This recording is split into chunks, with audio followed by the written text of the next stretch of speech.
அன்பினர்களே, வளைகுடா பக்கம் அமெரிக்கா தனது தாக்குதல் கலங்களை நகர்த்தி வருவதாகவே சர்வதேச ஊடகங்கள் வாயிலாகவும் பாகிஸ்தான் மற்றும் ஆப்கானிஸ்தான் ஊடாக கிடைக்கப்பெறுகின்ற தகவல்கள் மூலம் தெரிவிக்க வருகின்றது.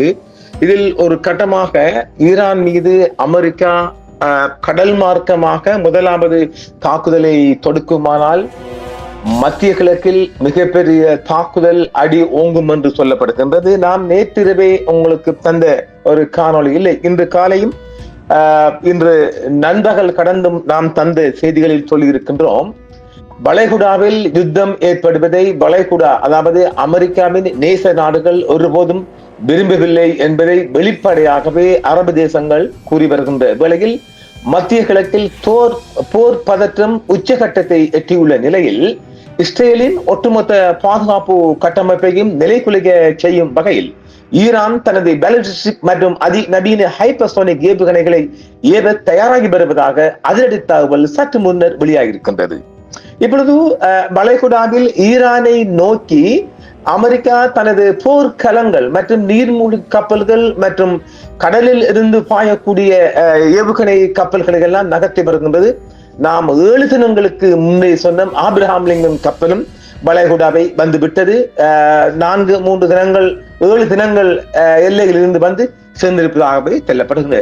துல்லியமான இலக்குகளாக ஈரானின் துல்லியமான இலக்குகளாக இஸ்ரேலின் 10க்கும் மேற்பட்ட முக்கிய ராணுவ தளங்கள், மிலிட்டரி பேஸ் மற்றும் எரிபொருள் சுத்திகரிப்பு நிலையங்கள், ஆயில் ரெபினஸ் மற்றும் உலக புகழ் பெற்ற உளவு அமைப்புகளான மொசாட் மற்றும் ஷின்பெட் தலைமையங்கள் மீது நூற்றுக்கணக்கான ஏவுகணையை வீச ஈரான் திட்டமிட்டுள்ளது. நாம் ஈரானின் கடந்த ஆண்டில் 12 தின மோதல்களின் போது நாம் தந்திருந்தோம். மொசாட் தலைமையகம் தரைமட்டமானது. அதில் ஒரு 60% பகுதிகள் ஃபுல் டேமேஜ் ஆனது.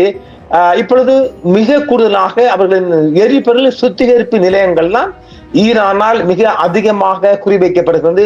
ஆயில் என்ற சென்டர்கள் எல்லாம் மிக அதிகமாக தாக்குதல் இலக்காகலாம் என்றுதான் இஸ்ரேலும் எதிர்பார்க்கப்படுகின்றது. நாம் ஏற்கனவே சொல்லியிருந்தோம், 60% சேதங்கள் இஸ்ரேல் மீது ஏற்படுவதற்கான அதிக வாய்ப்பு இருப்பது இல்லை. இந்த தாக்குதல் மூலம் இஸ்ரேலின் ஒட்டுமொத்த ராணுவ மற்றும் தொழில்நுட்ப திறனில் 80% முடக்கப் போவதாக ஈரான் தரப்பு பகிரங்கமாக எச்சரிக்கை விடுத்திருக்கின்றது. நாம் சொன்ன 60% கடந்து 80% எட்டப் போவதாக பாரிய ஒரு சேதமாக இங்கு பார்க்கப்படுகின்றது.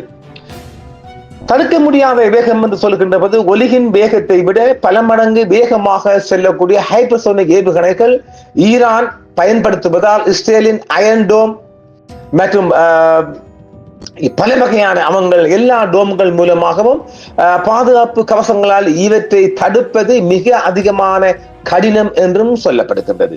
அவங்கள் கடைசியாக பல வகையான டாட் போன்று அவங்களோட அயன்டோம் இரம் போன்றவர்களெல்லாம் தாக்குதலுக்கு அவங்கள் ஈடு கொடுக்க முடியாது என்ற ஒரு கருத்தும் இங்கு நிலவி வருகின்றது. பதிலுக்கு தயார். ஈரானின் இந்த மிரட்டலை தொடர்ந்து இஸ்ரேல் தனது வான் பாதுகாப்பு அமைப்புகளை வலுப்படுத்தியுள்ளதுடன் அமெரிக்காவின் உதவியுடன் லேசர் ஆயுதங்களை ஈரான் பீம் சோதித்து வருகிறது என்றும் சொல்லப்படும். நாம் ஏற்கனவே சொல்லுகின்றோம் இல்லையா? இப்ப ஒரு வாரத்துக்கு முன்பாக இஸ்ரேலின் ஒரு பகுதியில் 4.5 விதமான ஒரு பூமி அதிர்ச்சி ஏற்படுத்துகிறது. இஸ்ரேலும் தனது அணு ஆயுத பரிசோதனையை செய்து வைத்திருக்கு. நான் ஏற்கனவே சொல்லி இருக்கின்றோம், ஒரு எதிராளியோ அல்லது பலமானவரோ தாக்குதல்கள் அதிகமாகின்ற போது இரு நாடுகளும் அணுகுண்டுகளை கையில் எடுக்க மிக மிக அதிகமான வாய்ப்பு இருக்கின்றது. எனவே யாரு முந்திக் கொன்றாலும் அது ஈரான் அழிந்தாலும் ஈரான் அணுகுண்டை கையில் எடுக்க போகின்றது, இஸ்ரேலும் கையில் எடுக்க. இது ஒரு பிந்திய செய்திகளாக, இது ஒரு பரபரப்பு செய்தியாகவே இன்றைய வளைகுடா மட்டுமல்லாமல் ஆசிய நாடுகளில் இந்த செய்திகள் பார்க்கப்படுகின்றது.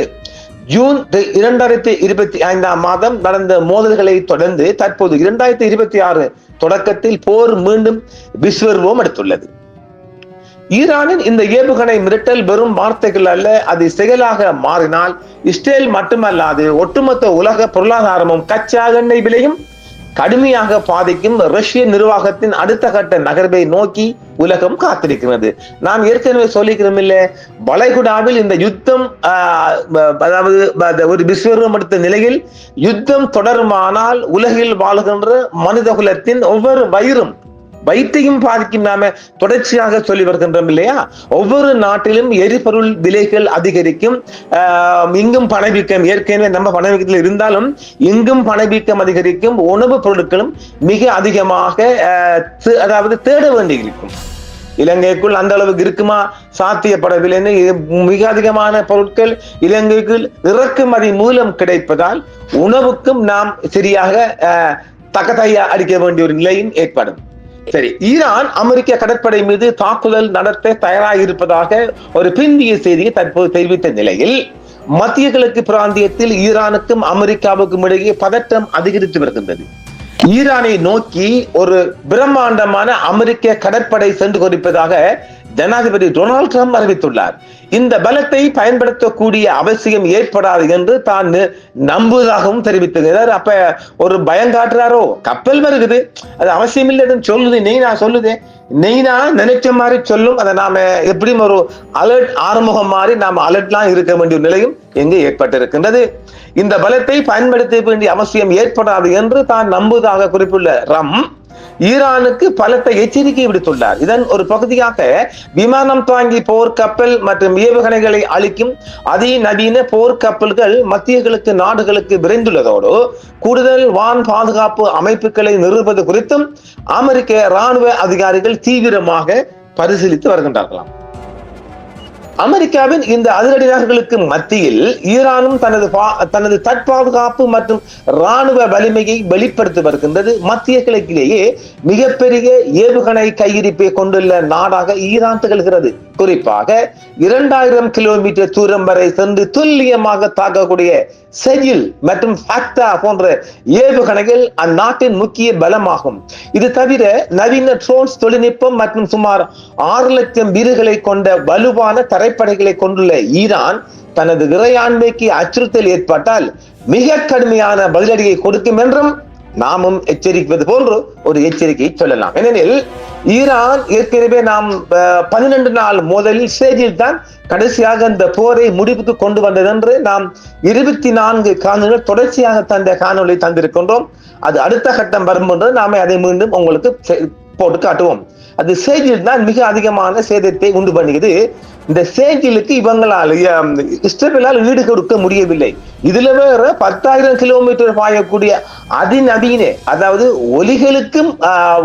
ஒலிகளின் வேகத்தை விட ஒரு ஷவண்டர் ஸ்ட்ரீட்டை விட துல்லியமாக இலக்குகளை சென்று தாக்கக்கூடிய 10,000 கிலோமீட்டர். நாம் ஏற்கனவே சொல்லிக்கவில்லை, Japan, California, Brussels, India, America போன்ற நாடுகளை தாக்கக்கூடிய அதி வல்லமை கொண்ட 10,000 கிலோமீட்டர் கண்ட மிசைலை கடைசியா லேட்டஸ்டா கண்டுபிடிச்சு நம்ம 1 மாசம் முன்ன தந்தோம்.